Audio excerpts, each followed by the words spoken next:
No, can you give me juice or iced tea? All right, are we all ready? This hearing of the Senate Committee on Banks, Financial Institutions, and Currencies is hereby called to order. Today we have on our agenda the consideration of several bills concerning the banking industry. The first one is a House bill, a bill that's already been approved and passed by the House, which seeks to strengthen and institutionalize direct credit support of the Land Bank of the Philippines and to amend the Land Bank Code. It seeks to grant 5% of the regular loan portfolio of the bank for socialized credit to qualified small farmers, fisherfolk, and agrarian reform beneficiaries.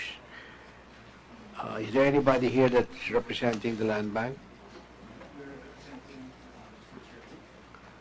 Would you like to turn on your mic? Hi. Mr. Ludovino Heron. Yes, sir. And representing the farmers or the agri-co-ops. Is there anybody here? Wala? We're going to have a one-sided debate. Only the Land Bank will be listened to. All right. In any case, Land Bank, would you like to give us your comments on... We did receive a letter from... committee received a letter from you, but we'd like you to... Yes, sir. Thank you, Mr. Chair. Read it to the record. Actually, on the proposed House bill requesting for Land Bank to allocate 5% of its regular loan portfolio, what we are saying is that presently there are already programs that are meant to support socialized credit. I guess the intent of this particular bill is really to have a fund that will support the socialized credit, meaning to say farmers and fishers that don't pass the lending criteria of banks.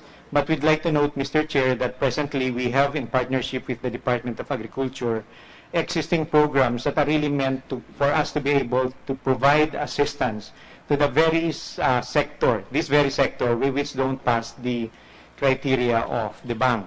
We have actually two major programs. One we're doing with the Department of Agrarian Reform, and then another one with the Department of Agriculture, the Sikat Saka program.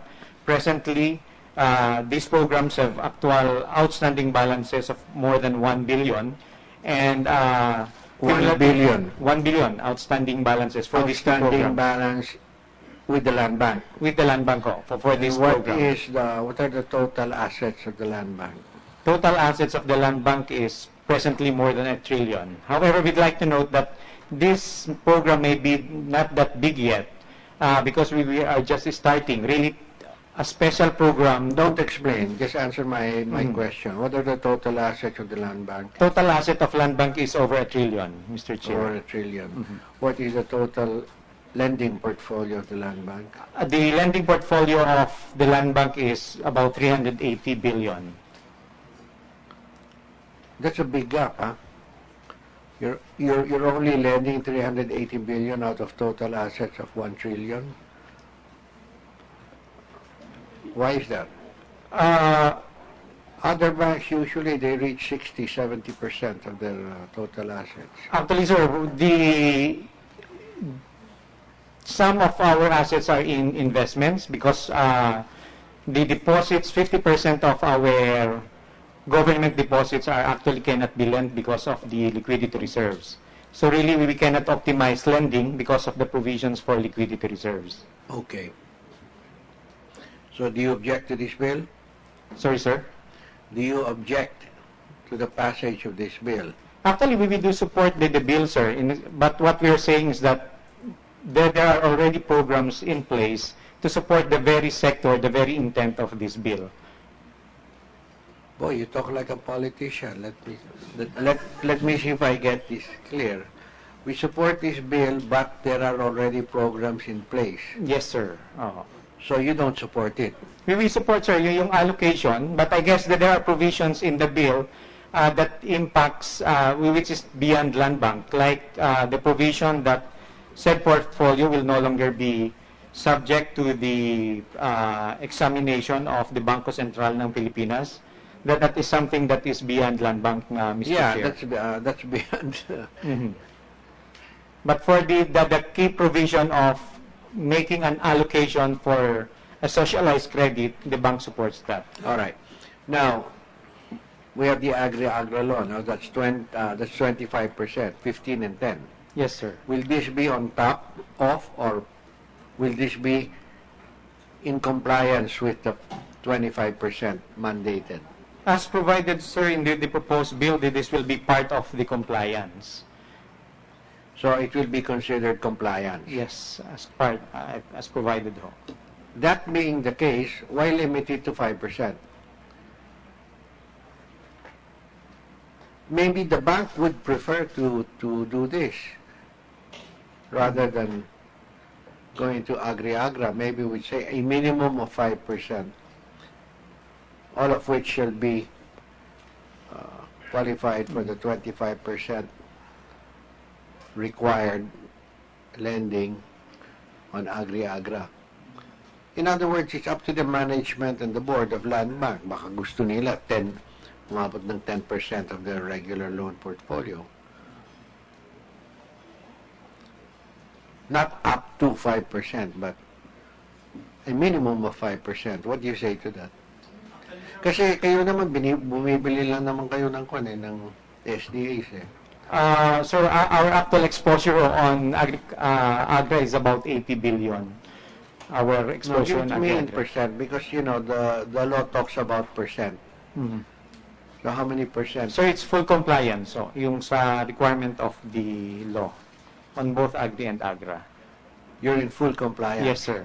So therefore, if you were to consider this and you did not want to go beyond the 25%, you take some funds away from existing programs and put it here.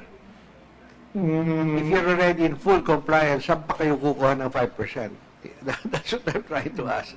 Actually, the way it's presented here, sir, is that it's an allocation, and the way it's worded, it will be part of the compliance.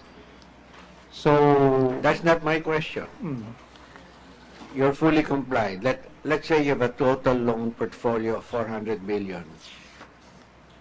The Agri-Agra Law, Republic Act 10,000 mandates 25%, di ba? Yes, sir. Either. Never mind the subdivision, 15% to agri and 15%. Basta 25%. Sagad na, inubos mo na yon. We pass this into law, we'll say 5%. Who will fund this new law, this new program? Because you have a very good excuse if you say it does not increase the 25% mandated level. Therefore, you will have to pirate some funds from existing projects, programs, customers, in order to fund the 5%. So where will you get the money? I think, sir, the intent here of the bill, we were not privy really actually as to, for those who drafted the bill.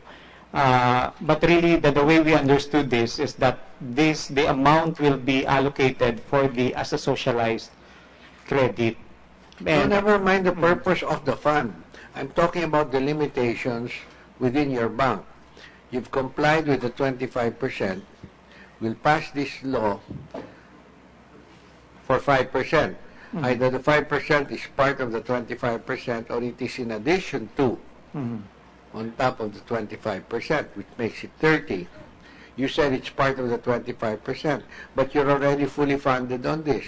So if you wanted to help this new program along, where will you get the funds?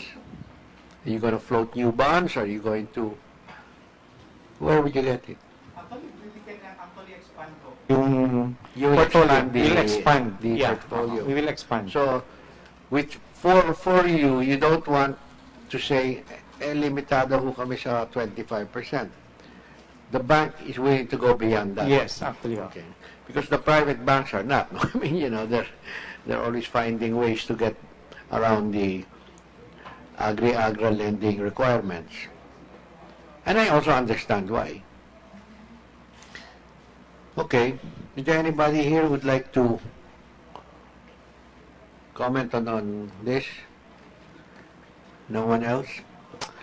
All right. Thank you very much. As far as this bill is concerned, we'll get in touch with you, Mr. Aron, but I'll get in touch with my counterparts in the House who we invited here today, but I think they're considering the national budget, so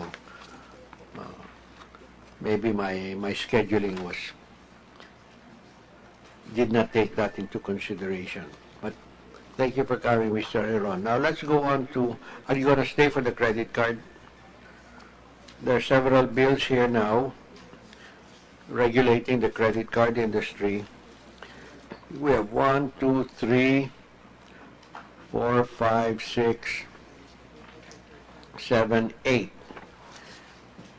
And we will consolidate that into one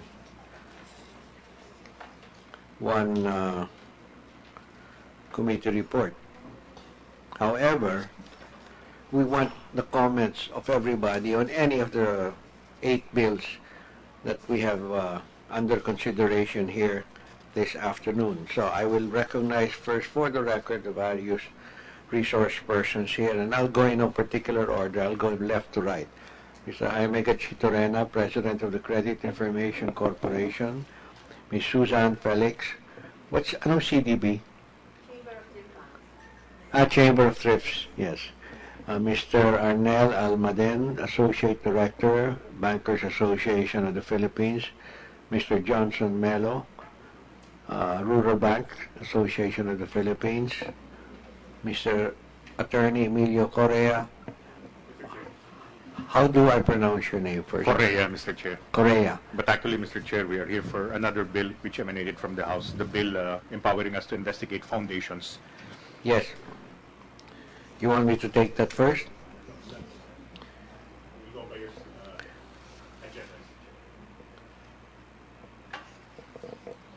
agenda. Would I need you for the credit card bill? Actually, we were not invited for that. Okay, then maybe we'll take your bill first because it's a very short bill. But in any case, let me recognize also, you do not have a... They are preparing, sir. You don't have a name card. They are already. I'm Director Aquino from the SEC. Are you also from the SEC? Yes, I'm with the General Counsel on the matter of foundations. Okay. Undersecretary Rosalina Bistoyong from the DAR. Miss Judith Sungsay. I cannot read. Good afternoon, Mr. Chair, from Bangko Sentral. From Bangko Sentral of Pilipinas. Miss Evelyn Santos from the Bangko Sentral. Mr. Harrison Ge.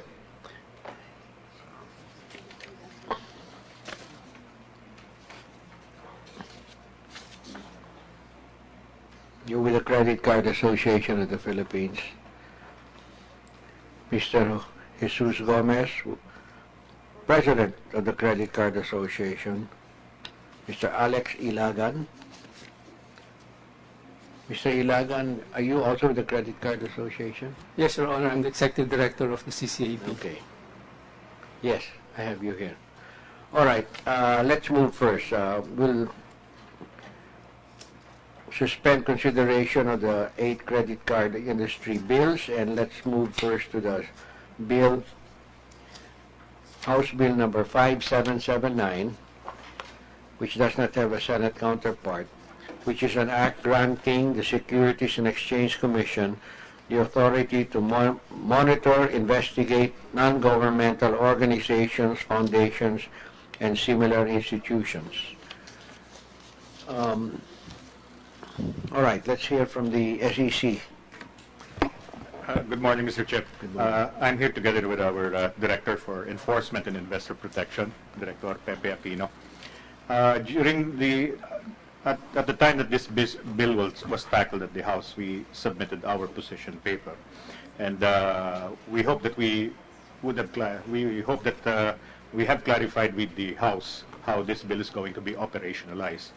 It appears that the House would like the Securities and Exchange Commission to take the lead in investigating any act or any practice of any NGO, foundation, or similar institution when there exists probable cause to believe that such organization is committing, attempting, conspiring to commit, or participating in or facilitating an act in violation of existing laws, rules, and regulations. It appears that this clause was lifted from the Securities Regulation Code, mimicking what the mandate of the SEC when it comes to investigating securities fraud. That's why for some practitioners, they would even question the power of the SEC to investigate acts in the attempt or in the attempted stage, or even in the conspiracy to commit stage. However, since that is an existing provision in the Securities Regulation Code, we would not like to question the wisdom of the House in framing the mandate to SEC in such a manner. However, Mr. Chair, we would just like... I didn't understand that. You seem to disagree with the thrust of Section 1. Not really, Mr. Chair. It's just that we would like to call attention that it seems to have been lifted from the Securities Regulation Code, citing the mandate or the power of the Securities and Exchange Commission to investigate securities fraud. By implication, to us it appears like the House is putting at par this supposed power being given to SEC with its power to investigate securities fraud. We submit, of course, to the wisdom of the House in framing the bill in such a manner. It's my impression they were giving you additional powers, not limiting existing powers. But it's your impression that they're limiting existing powers. No, it's not that, Mr. Chair. I'm just trying to put it in context. Well, what is the context? Well, at present, as the corporate register, monitor and regulator of registered entities, juridical entities, the SEC at present draws its power to inquire into the records, financial statements of corporations from Section 141 of the Corporation Code, as well as Section 68 of the Securities Regulation Code. The SEC exercises power to inquire into the financial reporting or the statements or the reportorial requirements filed by each juridical entity or registered entity with the Securities and Exchange Commission. Right now, you're saying you already have this power. But it appears that the House would like to expand it. Would you please answer my question? Right now, are you saying that you already possess this power? We have the power to investigate. Yes, so Your this Honor. bill, in your mind, is superfluous. Does it not strengthen your power? We're interested in widening and deepening and strengthening your power. Does this not strengthen your power? It strengthens the powers of SEC, especially if we consider the subsequent paragraphs of Section 1, empowering us to seek the assistance and list the assistance of law enforcement agencies, other instrumentalities of government, including GOCCs. So you're saying thereafter, it also appears that, of course, our mandate is to finish our investigation, and after that, furnish the appropriate law enforcement agency with the official results of our investigation. Operationalizing... What did you say in the House? I mean, did you not point this out to them? We did, Your Honor. We actually submitted our position paper to the House. Operationalizing it, Mr. Chairman, what SEC can do is a tabletop analysis or study of the reportorial requirements of these registered entities. These are basically the general information sheets, the annual reports. Well, for foundations, there's a special... You said our committee a comment on this, a reaction to this bill. Did we write them? Did we write them to comment on this bill? Did they respond? Yeah, I think we sent you a query which we automatically tend to do, and you did not respond, so I'm a bit surprised by the comment. I don't mind. If you were to write this bill yourself, what would it look like?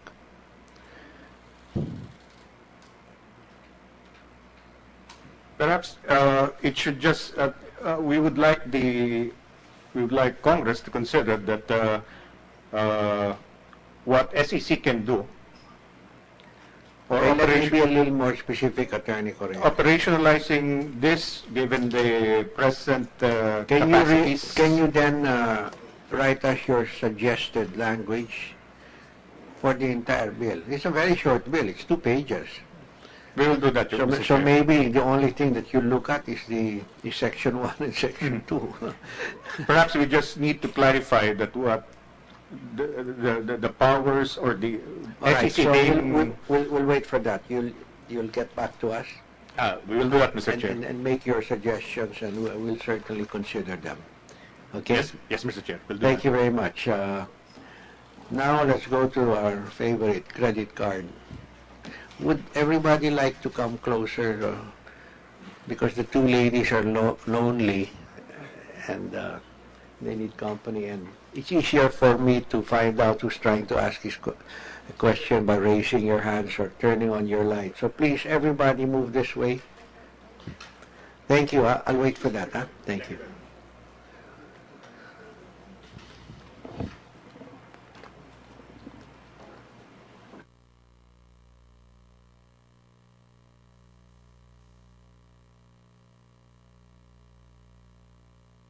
So why did you raise your hand when I was asking for more comments on the land bank bill? Did you have any comments to make on the land bank bill?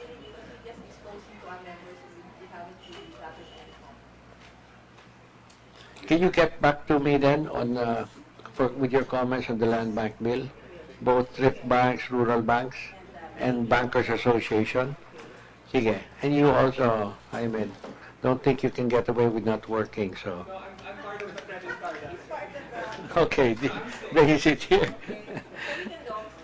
Okay. All right, we have 8 bills. Feel free to give the committee your comments, suggestions, reactions to any of the 8 bills, to any section in the 8 bills. Now, who would want to start off? Mr. Chairman, if I may start. Yes, Mr. Gomez? If I may be allowed to read the brief position of the Credit Card Association of the Who's Philippines. talking? Wala ka raw forum, but ano ka hearing eh. O yan, present na forum. I'll go, okay? Say hello and goodbye. No, you have to sit down so that I can recognize you. Yes, I'm also chairing the hearing. I just wanted The chair would like to recognize Senator Legarda. Okay, so your forum. Thank you. I wish I could stay and learn from you, but yes, thanks. All right, Okay, yes, Mr. Chairman. Gomez. The Credit Card Association of the Philippines, or CCAP, along with its officers and members, have thoroughly reviewed House Bill number 5417 and have determined that the current version, as it is written, provides... Would you like to speak more closely into the mic? So. Okay. Sorry about that, Mr. Chairman. We have thoroughly reviewed House Bill number 5417 and have determined that the current version, as it is written, provides adequate protection as well as accountability to the various stakeholders of the credit card industry. CCAP fully supports the provisions embedded in the said House bill, and we recommend that this current version be kept as it is, being in its ideal So form. you and think that compared- the version is acceptable? Yes, Mr. Chairman. As Okay. far as the other pending Senate bills are concerned, we have gone through them, and except for I think two Senate bills, they have been incorporated, we believe, in the House Bill number 5417 as consolidated. We would like to cite our concern on Senate Bill number 315, which is an act setting a ceiling on interest rates and surcharges and prohibiting hidden penalties or costs imposed by banks and similar institutions, which was filed by the Honorable Senator Cynthia Villar. And our concern stems from the fact that, well, basically the bill puts a cap on interest rate for credit cards. We believe that, which we have also submitted our position to the lower house during the deliberation for the House bill. We believe, the industry believes that this does not support financial inclusion, in the sense that interest rate capping basically may force the banks to tighten the credit criteria, which now is existing for the credit card, for all the credit card applications, necessarily, given the nature of the product being unsecured, and the banks are taking higher risk compared to the other loan types. Imposing a cap on the pricing may necessitate a tightening of our credit criteria and may reduce our acquisition of new customers. No? Secondly, we also believe that this runs against the principle of free market determination of pricing, which has been espoused by the industry as a whole, especially when it comes to determining the interest that is being imposed to the customers. In fact, the industry players have gone through a lot of adjustments already in terms of pricing, no? And that is that the customers are given the option to choose which credit card would suit their needs and at which price range. So currently there's like a low of about 2% monthly interest rate. 2% is the low? 2% currently is the lowest. Yes. 2% is the lowest. On occasions, most issuers would provide promotional rates to up to as low as 0.59% on loans against credit card limits. Yeah, well, in principle, I'm against any limits on interest rates because I try to let the market determine that. We also are, how many percent of your total loan portfolio are exposed to credit card? More or less, of the big banks, for example. I know there are banks that are more consumer loan oriented, but umaabot ba ng 10-15% na ngayon? Around that figure, Mr. Chairman. In total, the industry has about 130 billion of receivables. Now, I'd like to know that, no, what is that number as a percentage of total loan portfolio? About 10 to 15. So that's actually quite low compared to other countries, no? And that's because the high degree of risk, the collection headache, wala kayong security, di ba? So you really have, what's your default rate there? 20, 25? Our 30-plus delinquency is about 7%. O, so mababa rin. Yeah. Any case, we like to usually leave it up to the banks to determine their degree of risk, you know. I mean, you'll have to compete with each other anyway, no? Yes. What's the highest? Which bank charges the highest? The credit? highest rate, Mr. Chairman, is about is 3.5% per month, and that will be most banks. Yeah. All right, but at least I want you on record. We called the hearing, and does anybody want to comment? Yeah. Senator, thank you. Just as a note, the CIC going live in the next year is actually going to be an extensive part of the credit evaluation process, not just for loans, but for credit card applications as well. We expect that with the diversification of data that will be available to the credit companies will actually be more competitive in its offering of interest rates, to the point where a cap, I wouldn't say might not be necessary. I'm sure there are always needs for consumer protection in terms of how high they can charge. But the natural progression that we see it is that aside from hearing these 0.5 or 3.5 or 2, we're going to see an additional granularization of how much a credit card company can actually present as interest rate, more fractionalized in terms of instead of just whole numbers.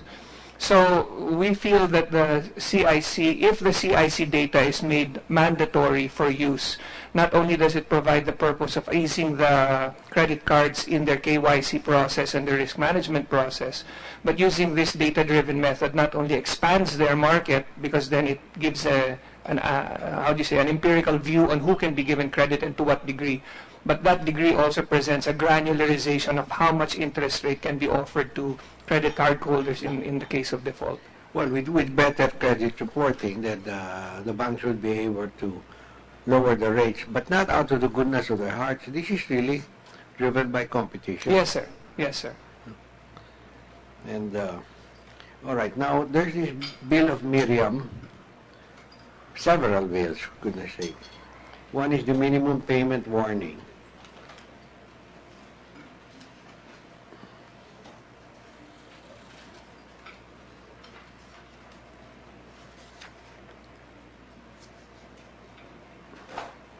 Do you have any comments, objections, suggestions on Senate Bill number 1312?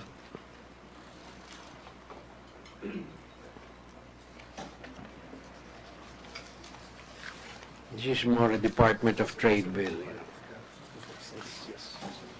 Mr. Chairman, we pose no objection to Senate Bill 1312.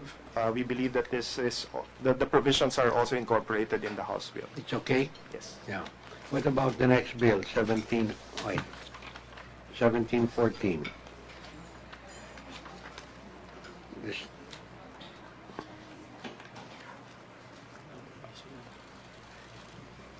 Mr. Chairman, we also pose no objection to this. In fact, well, as a matter of practice, we inform our customers way ahead of any changes in the provisions and the terms and conditions of the credit card bill. okay. Anybody else? Wala? We support, Mr. Chair, the bill as well. On 1714. I would need you to turn on your mic, please. Yes. Yeah, Mr. Chair, the Bangko Sentral actually does support the bill on 1714, sponsored by Senator Miriam Santiago. All right. Ms. Santos, wala? Pareho. Okay. Then let's go to bill number 384 to prevent credit card issuers from taking unfair advantage of college students and their parents.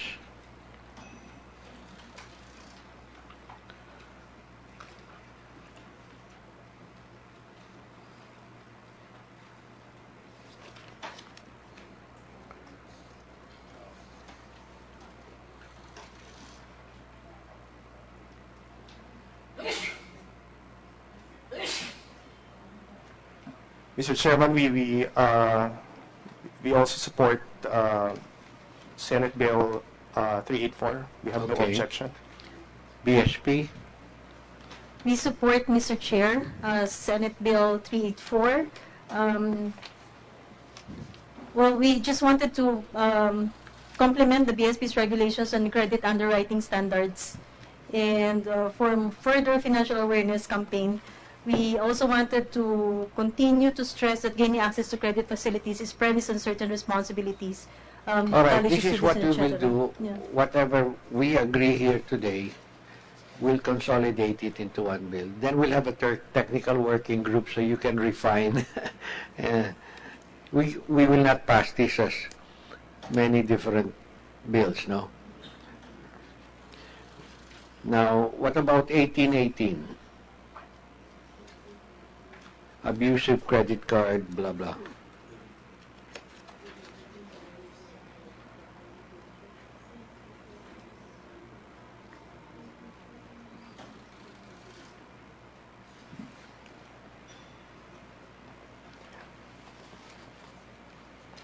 We have no objection, Mr. Chairman. Okay. We generally agree. However, we believe that there are young professionals below 25 that are financially responsible as well. So, Mr. Chair, we just wanted to manifest that the Bangko Sentral will be submitting its its official position paper on all the bills that are currently being discussed. So we can take that up. We can refine that in the TWD. What about? Did I mention 1620 already? The abusive. Okay na kayo dyan? Mahaba-haba ito. So this is another police. Yes. He also suggests to include the prohibition on cyberbullying under this section. Okay. But we can incorporate this also with the...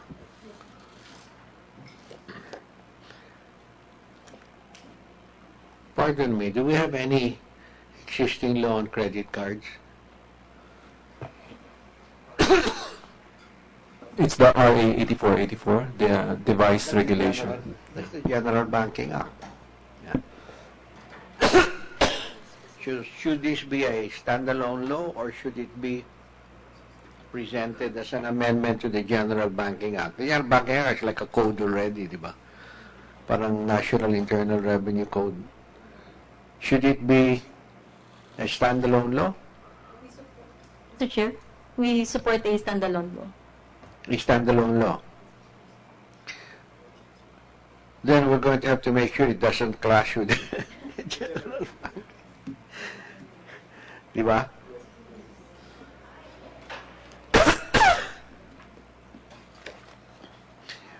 All right, 1704.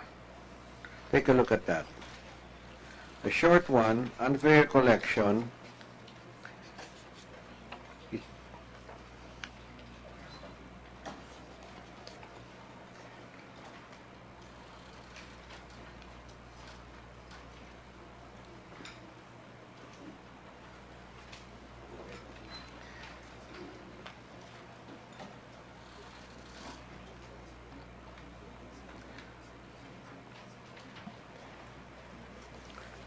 Yeah. Mr. Chairman, the provision set forth in the Senate bill is actually already incorporated in a previous Bangko Sentral circular, I think since 2004, and all credit card issuers have already complied with that, and in fact we have self-regulated ourselves against abusive collection practices now. There are... So there's no need for this. We believe that there's no need for that. And in general, there's also a provision in House Bill 4517 that reiterates fair collection practices and non-abusive collection practices. All right. Then the last bill is 1768, which is surcharge.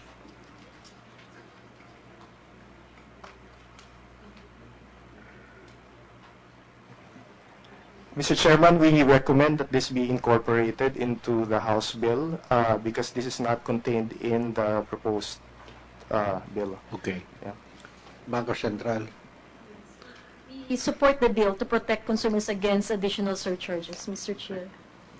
All right, so then we'll task the committee staff to